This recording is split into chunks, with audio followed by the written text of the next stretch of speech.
Meu nome é Fernando e essa história que eu vou contar aconteceu comigo quando eu tinha apenas 10 anos. Se eu dissesse que havia um fantasma debaixo da minha cama, você acreditaria em mim? Pois é, foi o que eu pensei. Quem acreditaria numa criança de apenas 10 anos? Provavelmente seja fruto da imaginação dela, não é mesmo? E o relato que eu tenho para contar me assusta até hoje. Eu nunca tinha ninguém que acreditasse em mim. Começou quando nossa família tivemos que se mudar da nossa antiga casa, pois o meu pai tinha falido. Ele era dono de uma antiga transportadora em uma entrega extremamente grande que ele estava fazendo com todos seus caminhões na estrada. Houve um terrível acidente durante a travessia em uma ponte. Ela não aguentou o peso dos quase 20 caminhões e cedeu. Todos caíram dentro de um rio. Uma queda de quase 200 metros. 40 funcionários morreram naquela tragédia. O prejuízo com os caminhões, mercadorias e com as vidas daqueles funcionários destruiu o meu pai financeiramente. Então, nos restou abandonar nossa antiga casa. Meu pai havia conseguido o nosso novo lar em um leilão de menos lance. E isso acontece com uma pessoa financia uma casa e não consegue terminar de pagar. Nesse caso, a financiadora toma a casa da pessoa e coloca em leilão, pedindo no máximo o restante para a casa ser paga. Conseguimos uma bem barata e nós se mudamos.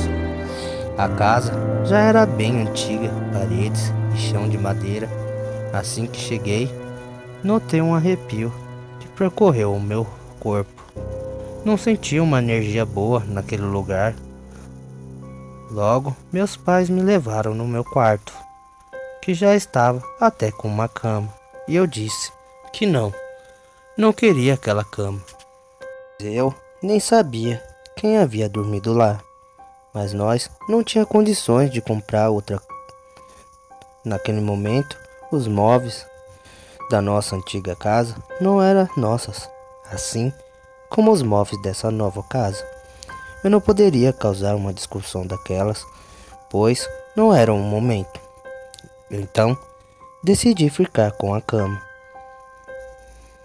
Na primeira noite, eu acordei com muito calor. Não sabia o que estava acontecendo, pois era inverno. Na minha cama estava muito quente. Tirei todos os cobertores e tentei dormir. Mas não consegui. Parecia que havia alguma coisa esquentando a minha cama por debaixo.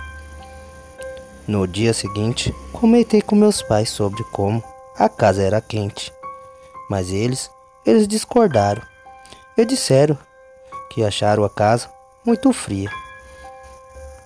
Eu estava dormindo com os 3 cobertores. Na noite passada, eu achei aquilo muito estranho, mas procurei esquecer. Na noite seguinte, eu já deitei sem nenhum cobertor, pois sabia que passaria calor. A cama não era muito grande e, como não tinha sequer um lençol sobre mim, eu acabei deixando meus braços para fora do colchão. Foi quando eu encontrei e acordei com alguém acariciando a minha mão. Era uma mão áspera, então eu tentei puxar a minha mão de volta, mas essa coisa me segurou forte e começou a me puxar para debaixo da cama. Eu comecei a chorar e gritar pelos meus pais, mas eles não ouviram. Foi quando eu caí da cama e a criatura agarrou os meus 2 braços. Nessa hora, eu olhei debaixo de minha cama e vi uma mulher com os olhos negros e uma boca muito grande. Sua pele parecia estar totalmente queimada. Assim que eu olhei fixamente, ela abriu um sorriso e, sem dúvidas, foi a coisa mais assustadora que eu já vi. e me disse: "Venha, meu menino." Nesse momento, eu gritei aos meus pais com todas as minhas forças.